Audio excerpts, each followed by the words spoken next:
প্রশ্ন আসছে, গোসল ফরজ হয়ে গেছে, মনের ভুলে নামাজ পড়লে কি গুনাহ হবে? মনে যে ভুলে যায় তার কোনো আমলনামায় গুনাহ নাই। যেমন 3 ব্যক্তিকে আল্লাহ ক্ষমা করে দেয়, মানে 3 ব্যক্তির গুনাহ আল্লাহ লিখেন না।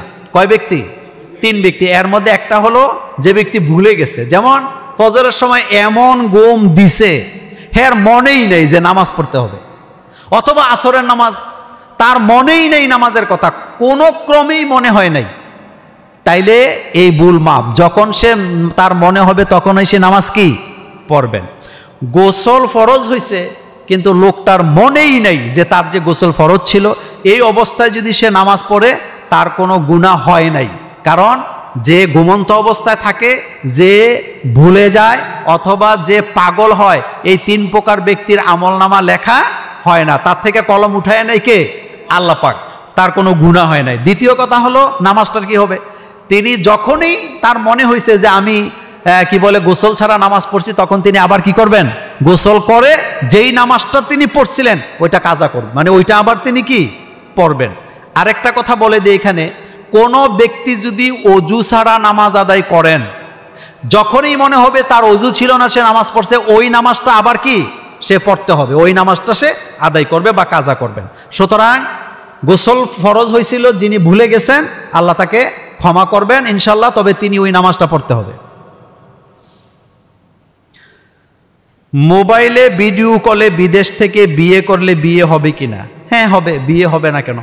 বিয়ের শর্ত পূরণ করতে হবে, মোহরানা ধার্য করতে হবে, ছেলে মেয়ে নির্ধারণ করতে হবে, সাক্ষী থাকতে হবে, এবং ছেলে যে কবুলটা বলতেছেন এটা সাক্ষীরা যদি দেখেন, তাহলে মোবাইলে ভিডিও কলে বিয়ে করার মধ্যে কোনো দোষের কিছু নাই।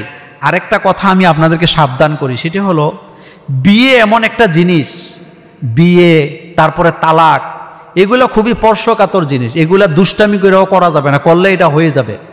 যেমন কোনো ব্যক্তি যদি কোনো মেয়েকে সামনে রেখে দুষ্টামি করে ও সাক্ষীদের সামনে বলে যে আমি তারে বিয়ে করলাম, আর মেয়ে যদি রাজি থাকে, তাহলে কিন্তু বিয়ে হয়ে যাবে। এজন্য আমাদের দেশে যে নায়ক নায়িকারা যে অভিনয়গুলা করে, তারা কিন্তু বিপদ আছে। সেম তালাক, কি তালাকও যদি দুষ্টামি করে বউরে দেয়, তালাক হয়ে যাবে। মোবাইলে স্ত্রীর সাথে কথা বলতেছে, হাসি তামসার মধ্যে যদি বলে আমি তোমারে তালাক দিয়ে দিলাম, ছেড়ে দিলাম, বউ কিন্তু তালাক হয়ে যাবে। এজন্য বিয়ে তালাক এগুলা নিয়ে দুষ্টামি করা যায় না, দুষ্টামি করা উচিত না। সুতরাং আমাদের দেশে অহরহ বিদেশ থেকে বিয়ে হয়, তো বিদেশ থেকে যদি ভিডিও কলে কবুল বলেন, সাক্ষী যদি থাকে, মোহরানা যদি থাকে, তাহলে বিয়ে কি হবে, বিয়ের কোনো ক্ষতি নেই। আর এটা কাবিননামার মধ্যে যেখানে ছেলে সই দেয়, ওখানে কিন্তু শুধু ছেলে না, এখানে লেখা আছে বর অথবা বরের অভিভাবক কি দিবে, সিগনেচার দিলেই বিয়ে হয়ে যাবে। সুতরাং ছেলে যদি বিদেশে থাকে, মোবাইলে ভিডিও কলে যদি বিয়ে করে, সাক্ষী যদি থাকে, মোহরানা যদি থাকে, তাহলে বিয়ে কি হয়ে যাবে ইনশাল্লাহ। মৃত্যুর পর মৃত ব্যক্তি মানুষের রূহ কি আমাদের বাড়িতে আসে? এরা কি আমাদেরকে দেখতে পায়? দেখেন, মানুষ যখন মারা যায়, যাকে কবর দেয়া হয়, এই ব্যাপারে একটি হাদিস আসছে। রাসূল সাল্লাল্লাহু আলাইহি ওয়াসাল্লাম বলেছেন যে মৃত ব্যক্তিকে যখন কবরে রাখা হয় বা কবর দেওয়া হয়, ওই কবরের পাশে তারা যখন গিয়ে সালাম দেয়, মৃত ব্যক্তি তার রুহের অর্থাৎ ওই জগৎ থেকে, আলমে বারজাক যেটা, কবরের জিন্দিগি থেকে সে অনুধাবন করতে পারে যে তাকে কেউ সালাম দিছে, এবং সে সালামের জবাবও কি দিতে পারেন। আরেকটা বিষয় হলো, মানুষ যখন মারা যায়, মারা যাওয়ার পরে বিভিন্ন দুর্বল সনদে আসছে তার জন্য কে কি করতেছেন, কে বাঁশ কাটতেছে, কে কবর করতেছেন, কারা তার জানাজা আসছে, এটা সে কি অনুধাবন করতে পারেন। কিন্তু এখানে যে প্রশ্নটা করা হয়েছে আমাদের বাড়িতে আসে, এর অর্থ এই নয় যে প্রতিদিন আপনার বাড়িতে এটা আসে। মরা মানুষ যখন মরে যায়, তখন সে দুনিয়ার জিন্দিগি থেকে আরেকটা জীবনে চলে যায়। তখন তার রূহটা শুধুমাত্র হয় ইল্লিনে যাবে, না হয় সিজ্জিনে যাবে। আর তার কবরের পাশে গিয়ে যদি কেউ সালাম দেয়, তাইলে সে সালামটা কি করতে পারে, অনুধাবন করতে পারেন, এবং তিনি সালামের জবাব দেন। নর্মালি আমাদের মতো করে ডেইলি আপনার বাড়িতে 1-2 বার আসবে, সপ্তাহে আসবে, এই ধরনের কোনো হাদিস আসে নাই, রাসূল সাল্লাল্লাহু আলাইহি ওয়াসাল্লাম এরকম কথা বলেন নাই। কিন্তু মৃত্যুর পরপর কবরস্থ করার আগে পর্যন্ত তার সাথে কি ঘটতেছে কি হচ্ছে সে এটা কি অনুধাবন করতে পারে, তবে এটা আরেকটা জগৎ থেকে রূহের মাধ্যমে, সরাসরি বডি দিয়ে কিছুই তার সাথে কি হয় না।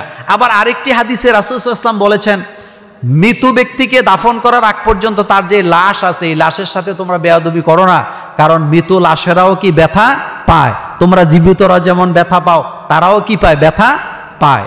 কিন্তু মৃত ব্যক্তির লাশ প্রতিদিন প্রতি সপ্তাহে আপনার বাড়িতে আসে এই ধরনের কোনো হাদিস কি নাই, কোরআনেও নেই, হাদিসেও নেই। জুমার নামাজের খুতবার আগে কত রাকাত নামাজ পড়তে হবে? আমাদের দেশে জুমার নামাজ আসলে কত রাকাত এটা আমরা জানি না। যত লোকের জিজ্ঞেস করবেন বলবে 16 রাকাত, 18 রাকাত, 20 রাকাত।